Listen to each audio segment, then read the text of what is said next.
SSC 25 ব্যাচের শিক্ষার্থীরা 6 তারিখে তোমাদের যাদের ভাইয়া জীববিজ্ঞান পরীক্ষা, সো আজকে আমি তোমাদের জীববিজ্ঞানে 500 এমসিকিউ দিব এবং এরই সাথে সাথে কিছু প্রত্যেকটা চ্যাপ্টার থেকে কিছু বোর্ডের কথা বলে দিব, যেগুলো তুমি যদি পড়ো এনাফ, এর বাইরে আর কিচ্ছু লাগবে না, এগুলো পড়ে গেলেই কমান। আমি শুরুতে একটা কথা বলে রাখি, ম্যাক্সিমাম স্টুডেন্টের আমি কমেন্ট দেখেছি এই জিনিসটা, যে ভাইয়া আপনি বরাবরের মতো আপনি গণিত থেকে শুরু কইরা এই পর্যন্ত সায়েন্সের যতগুলো সাবজেক্ট গেছে সবগুলোতে আপনি 500 এমসিকিউ দিয়ে আসছেন। অনেকে বলছে কমান আসছে, অনেকে বলে যে ভাইয়া কমান পড়ে নাই। আমি একটা কথা বলি ভাইয়া তোমাকে, যারা বলতেছে যে কমান পড়ে না, ভাই আপনার এমসিকিউ কমান পড়ে না, আপনার সাজেশন আদৌ কমান পড়ে না। বিশ্বাস কর ভাই, তুই জীবনও তাইলে আমি যা দিছি ওগুলো তুই পারফেক্টলি করস নাই। সহজ কথা, হিসাব সোজা। এইখানে যে আমি তোমাকে 500 এমসিকিউ, আমি একটা লিগ্যাল কথা বলি, পদার্থ বিজ্ঞানে 500 এমসিকিউ দিছে, রসায়নে 500 এমসিকিউ, উচ্চতর গণিতে 500 এমসিকিউ, গণিতে 500 এমসিকিউ। তুই যদি হিসাব কর, তুই যদি হিসাব করে দেখ, তাহলে দেখতে পারো যে ওখানে 500 এমসিকিউ নাই, তার চেয়েও বেশি আছে। তার চেয়েও বেশি এমসিকিউ ওখানে আমি দিছি, শুধু 500 না, তার চেয়েও বেশি। 500 নিচে কিন্তু কোনো এমসিকিউ হবে না, তার চেয়েও কিন্তু বেশি। তো আমি বরাবরের মতো প্রত্যেকটা সাবজেক্টই আমি টাইপ আকারে দিই, কারণ রিফাত ভাইয়া টাইপ ছাড়া করা না, এটা জানো। রিফাত ভাই এই কারণে কিন্তু টাইপ ভিত্তিক ম্যাথ বুক আনছিল তোমাদের জন্য, আনছিল না? আনছিল। পদার্থ বিজ্ঞানে টাইপ ভিত্তিক এমসিকিউ পড়াইছি না? পড়াইছি।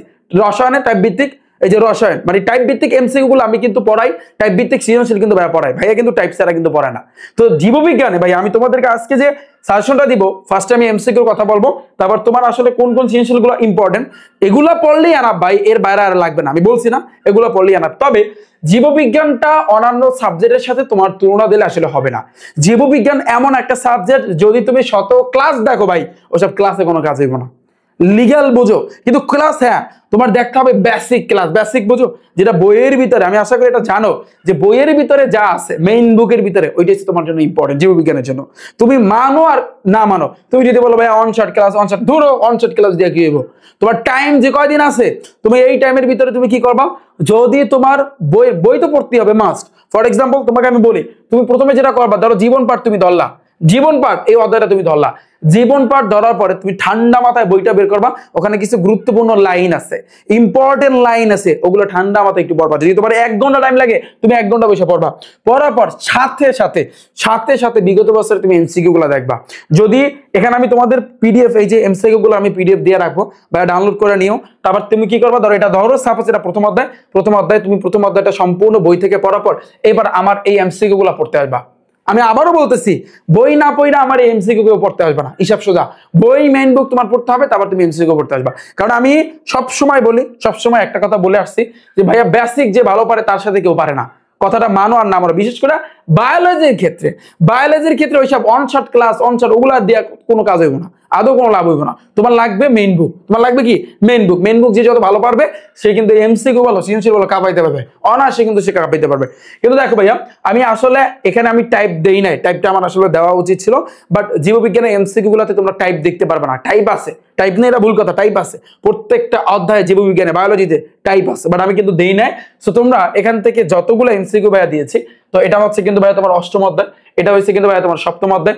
যতগুলো এখানে ভাইয়া এমসিকিউ আমি দিয়েছি বিগত বছর, এগুলো একটু পড়বা, বাট আগে যে অধ্যায়টা তুমি পড়বা ওই অধ্যায়ের আগে বই থেকে পড়ে নিবা। ডান? পয়েন্টটা বুঝতে পেরেছো? এরপর তুমি সাথে সাথে আমার এমসিকিউ গুলো দেখবা। আচ্ছা ডান। এরপর আসছে কিন্তু ভাইয়া সৃজনশীলের ক্ষেত্রে। সৃজনশীলে কিন্তু তোমরা দেখবা ক খ গ ঘ। তো লেখার সিস্টেম তো তোমরা কিন্তু জানো, তাই না? এখন তোমাকে আমি যদি বলে দিতে পারি যে কয়েকটা অধ্যায় আমি যদি ফিক্সড বলে দিই, এখান থেকে কিন্তু সৃজনশীল মাস থাকবে। কিন্তু যে যারই প্রস্তুতি যেরকম হোক না কেন ভাইয়া, তোমরা যেটা করবা, মেইন বুকটা আগে ফোকাস দিবা, এবার তুমি এমসিকিউ পড়বা, এবার তুমি সৃজনশীল গুলো দেখবা। যেমন জীবন পাঠে আগে তুমি মেইন বুক পড়বা, মেইন বুক পড়ার পরে তারপর তুমি এমসিকিউ গুলো দেখবা আমার। এবার তুমি এই যে ঢাকা বোর্ড 2023, রাজশাহী 23, যশোর 23, এই যে বিগত বছরে আমি কিন্তু 10টা করে, প্রত্যেকটা চ্যাপ্টারে 10টা করে দিছি, বাস এনাফ। 10টার উপরে কিন্তু ভাই তোমার লাগবে না। বলবা যে ভাইয়া এখানে শুধু 23-এর তা, তাহলে 24-এর তা কই? 24-এর তা কি লাগবে না? হ্যাঁ লাগবে। তুমি আগে 23-এর তা করবা। তুমি যেহেতু 25-এ পরীক্ষা দিচ্ছ, তুমি আগে 23-এর তা করবা। 23-এর তা করার পরে এবার তুমি 24 সালের তাও দেখবা। 24 সালের তা যখন তুমি দেখবা, এই 23-এর সৃজনশীল গুলা পড়ার পরে তুমি দেখবা যে ভাই এগুলো পারি, কারণ 23-এ যা পড়ে আসছি 23 সালে ওইটাই কিন্তু এখন 24-এর বোর্ডে কিন্তু সেগুলোই দিয়ে দিছে, মানে ওই নিয়মই কিন্তু আছে। এই কারণে এখানে আমি যে কয়টা সৃজনশীলে কিন্তু কথা বলেছি, সবগুলো ভাইয়া তুমি সৃজনশীল কিন্তু পড়তে হবে ভাইয়া তোমার, বুঝতে পেরেছো? কিন্তু কিছু কিছু তুমি যদি বলো যে ভাইয়া সব অধ্যায় পড়তে হবে, না, সব অধ্যায় পড়ার আদৌ কোনো দরকার নেই। যেমন আমি যদি বলি যে এখানে দ্বিতীয় অধ্যায়টা সবচেয়ে গুরুত্বপূর্ণ, যেখান থেকে ভাইয়া তোমার সৃজনশীল থাকে না? যারা আমার ক্লাস দেখছো তোমরা কিন্তু জানো, যারা আমার ব্যাচে ছিল তোমরা কিন্তু এই জিনিসটা জানো। জীবের পরিবহন, এখান থেকে ভাইয়া তোমার কিন্তু সৃজনশীল থাকে, এখান থেকে মাস্ট এমসিকিউ থাকবে। এরপরে আমি যদি বলি ভাইয়া এখানে আরো অধ্যায় আছে, যেমন এইখানে সবচেয়ে আমি যদি গুরুত্বপূর্ণ কথা যদি বলি, যেমন এখানে কোষ বিভাজন দেন হয়েছে কিন্তু এই যে জীবনী শক্তি, সবচেয়ে গুরুত্বপূর্ণ জীবনী শক্তি। এবারে এই যে জীবকোষ টিস্যু, এটার তো কথাই নেই, এটার তো কোনো কথাই নেই ভাইয়া, বুঝছো? এরপরে আমি যদি বলি পরবর্তীতে এই যে জীবের প্রজনন, এই জীবের বংশগতি বিবর্তন, এগুলো থেকে ভাইয়া ফিক্স থাকবে। অনেক সময় তুমি দেখবা জীব প্রযুক্তি থেকেও কিন্তু সৃজনশীল থাকবে। তো ভাইয়া এগুলা কিন্তু ভাইয়া তোমাদের পড়তে হবে, আমি আশা করি তোমরা বুঝছো। তো এমসিকিউ গুলো ভাইয়া ডাউনলোড করে নাও, পিডিএফ যা আছে এগুলো একটু ডাউনলোড করে নাও। আমি যারা ইউটিউব থেকে দেখতেছো ভিডিও কমেন্ট সেকশনে দিয়ে রাখবো, সেখান থেকে ডাউনলোড করতে পারো, বা ডিসক্রিপশন বক্সে দেওয়া থাকবে। ফেসবুক থেকে যারা দেখতেছো কমেন্ট সেকশনটা একটু চেক করো। ওকে, তো ভাইয়া এটা একটা কাজ করো, আগে তোমরা এখানে যে সৃজনশীল গুলো দিয়েছি যদি তোমাদের আদৌ পড়ার ইচ্ছা থাকে লাস্ট মুহূর্তে একটি স্ক্রিনশট নাও। ডান? স্ক্রিনশট নিছো ভাইয়া? নাও স্ক্রিনশট নাও, এই কটা জাস্ট তুমি দেখো, জাস্ট তুমি দেখবা। ওকে, এবার আসছে কিন্তু পরের স্লাইডে এটার একটা স্ক্রিনশট নাও ভাইয়া। যদি তোমার আদৌ মন মানসিকতা যদি থাকে যে না ভাইয়া যা বলছে এগুলো আমি পড়বো, ইনশাআল্লাহ এগুলোর ভিতর থেকে কমান পাবো, তাহলে অবশ্যই তুমি পাবা, এটা মাস্ট ভাইয়া, অবশ্যই ভাইয়া তুমি পাবা। ডান?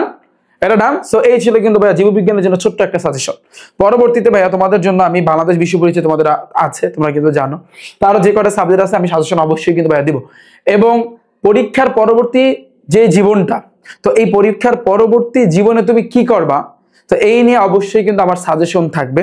আমি অবশ্যই ভাইয়া তোমাদের জন্য তোমার হচ্ছে সেই সাজেশন গুলো আমি নিয়ে আসবো। আসলে পরামর্শ মেইন এসে কিন্তু তোমার পরামর্শ, যে মাথায় রাখবে এই জিনিসটা অলওয়েজ, যে এসএসসি পর্যন্ত তুমি এই যে জীবনটা পার করছো এটাই তোমার জীবনের শ্রেষ্ঠ সময় ছিল। আমি আবারও বলতেছি, এসএসসি পর্যন্ত যে পার করছো তোমার জীবনটা, এটাই তোমার জীবনের শ্রেষ্ঠ জীবন ছিল। এর পরবর্তী ধাপে যখন তুমি যাবা তখন কিন্তু জীবনের যেই উপরের লেভেলে ওঠার যে এটা তুমি হাড়ে হাড়ে টের পাবা। বিষয়টা বুঝছো? এসএসসি পর্যন্ত তোমার জীবনটা আসলে তুমি সেরা একটা সময় কিন্তু কাটাইছো। তো এর পরবর্তী লাইফে আসলে তোমার ডিসিশন নিতে হবে, তোমার এখন থেকে সিদ্ধান্ত নিতে হবে যে তুমি আসলে পরবর্তীতে অর্থাৎ তুমি ভবিষ্যতে কি হতে চাও। তো এটা নিয়ে অবশ্যই আমার ভিডিও থাকবে, আমার পরামর্শ থাকবে, এই জন্য রিফাত একাডেমির সাথে থাইকো।